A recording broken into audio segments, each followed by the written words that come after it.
Well, hello, my beautiful nerdy family. You guys, welcome back. I have missed y'all. I really hope you've missed me. It has been a hot minute since I have been able to put any new videos out for you guys on this channel. So, thank you so much for sticking around and being here today. So, this video is going to be a very simple, easy way to throw some shabby chic into your decor by just taking a piece that you can pick up at a place like Goodwill or a thrift store, or maybe you have something laying around already that just needs a facelift. So I found this picture frame. I thought it was very ornate, very extra. I found it at a Goodwill probably a month or two ago, and I picked it up knowing that I wanted to spruce this guy up because it would be perfect for any type of shabby chic decor that I may do in my home. Now, it is pretty cool as is. It already has that very old distressed look to it, but it wasn't speaking to me the way that I wanted it to. So, of course, I am just going to take some of Plaster by Waverly and I'm going to cover this thing entirely. So I'm speeding this up a little bit. Y'all already know how to paint, what it looks like to paint. So we can just kind of fast forward through this. But I wanted to take this minute to just say hi. I have really missed you guys. I am so sorry that I am not 100% on it when it comes to doing these videos. So if you're new, I definitely hope that you stick around and subscribe, hit that like button below, you know, all that YouTube jazz right there. But if you guys are my family, which I'm assuming most of you are that come back to watch me, thank you for returning. Again, like I said, I do miss you guys. Life has been crazy and very busy, and I have recently just made some decisions to really focus, organize my time better, and get creating again. I have not been able to take time for myself and just create. And it's, you know, it's been hard to not have that outlet. So I am grateful to force myself into having that time again, and I'm going to use that time to share some of these new projects with you. And yeah, and I hope honestly to just keep this up. So I don't want to continue blabbing, though I probably could keep talking to you guys. I really have missed y'all. So, but in any case, let's just finish watching me paint this here, and then we'll get started on the next step.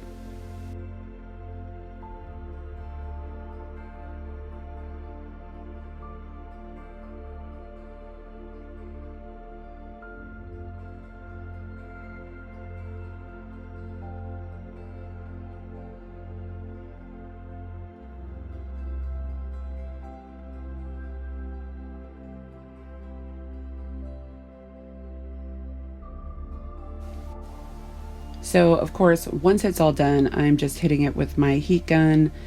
I am impatient, y'all. I do not like to wait for paint to dry, and the good thing with this chalk paint is it does dry relatively quick. So once that has been dried up for the most part, I'm going to take another color. I'm going to take this Ballet Slipper by Waverly, and I'm going to kind of do like a dry brushing of it over the textured raised areas of this frame. Now, this is pretty much the same as if you were like wanting to dirty it up, you know, using some antiquing wax or, you know, some browns or whatever it is that you use when you want to give it that more antique-y type look.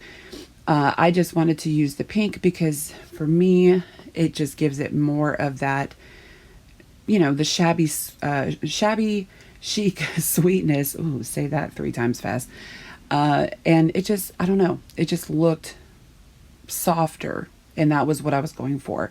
And you guys know I love my dirty, like I love using that antique wax and dirtying things up, but this was one project I didn't want to do that with. I just wanted to kind of keep it simple and sweet, and I think this pink absolutely does that.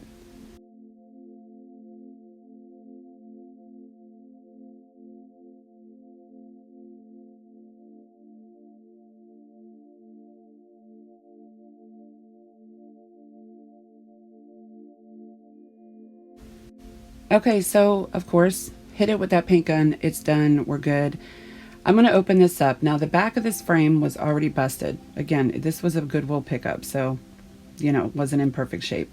That's okay, because this frame is already created where I can hang it, which I love, or it can just lean up against the wall. No big deal. But what I wanted to do is I wanted to cover this back end. Now, y'all, I'm just taking this contact paper. I got it off Amazon. I love the old feel to it. When I said it's been a minute since I've had time to actually work and have a crafting station and do what I love to do, I'm not lying. I could not find my scissors. I couldn't find my cutting board, nothing. So do not be doing this at home, y'all, like the way that I'm doing it right now. I'm taking my, my little X-Acto knife and I'm kind of freehanding it, trying to cut a square. The worst thing ever, dude. You guys can laugh at me all you want. I know, like, I could totally have cut myself doing that. But again, take your time, use scissors, be safe whenever you're doing any cutting in any project. So all I'm doing here, again, probably still not very safe, but I'm just laying it over the back of that frame and just trying to get an idea of how much I needed to trim off. And then because this is contact paper, simply peel off that back and then I'm just going to stick it right there. Now, you of course can use just any type of paper if you don't have contact paper. You can decoupage that on there, just take some glue, like a glue stick. Whatever you want to do, it's a very easy, simple cover up, and I just think this is what's going to help, add a little extra punch to what I'm doing with this. Now, some of you may say, why are you even bothering with this if you're going to cover it up? It is the little things for me. So I know that I can easily change this out later if I want to. But again, to each their own on how you would like to decorate this background. Now, the great thing with that X-Acto knife is that it does trim this up very nicely, very smooth. And because it is a very sharp X-Acto knife, I love, love, love this knife. I cannot link this in my Amazon store below because this was something that was given to me by my dad. And yeah, I don't know. He's had it forever. Cannot share that one with you guys, but any X-Acto knife that is sharp definitely is worth using for something like this with this trimming and getting those lines nice and even.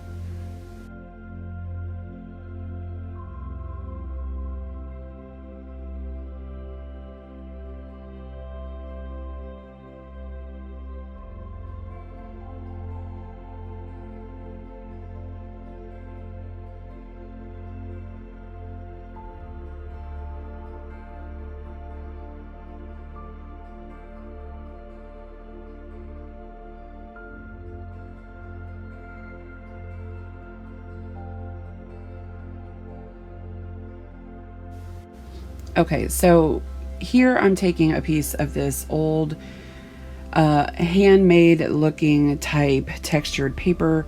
This is something that I purchased off Amazon. It comes in, it's like a gift card set, I guess. It's like these note pieces and then envelopes that go with it as well. But they're just made to look old and vintage and worn, and I absolutely love it. It was perfect for doing any type of junk journaling or scrapbooking or anything like that. So I just love the texture. There's just something about this paper. It's awesome. So anyway, the link is it is listed in my Amazon store, so which is in my description if you guys want to take a look. All I'm doing here is just writing a little note. The Sharpie I used, whatever, it works. But I'm going to go ahead and go over it with some of my Tim Holtz Distressed Oxide ink, and I'm just going to wipe it over, and it just kind of gives it that dirty, older look to it, so it doesn't look like I used a Sharpie on this old paper. But I didn't have any other type of pen that I could use on hand, and like I said, I'm so unorganized and I cannot find any of my stuff anymore. It has just been so crazy. Really going to have to work on getting that fixed. But In any case, this worked out perfect. I love that it gave it just that little bit of an old feel, kind of like that note that you got from mom, or and really you could use an actual note if you had something lying around that is from your mom or from your dad, or something very special that you want to treasure and be able to look at. You could put it in there. All I did with a glue stick, real quick, stick it on there. We're going to close that puppy up, and that is it. This was a very, very affordable, easy way to add a little bit of shabby chic love to your room, to your bedroom, to wherever. And I am honestly very obsessed with this. I want to do more pieces like this, but this is what I got for you in this video, you guys. Again, I hope you enjoyed this. I hope you come back. I definitely am going to have some more stuff for you guys, and I love y'all. So until next time, stay safe, take care. I love you. We'll see you soon.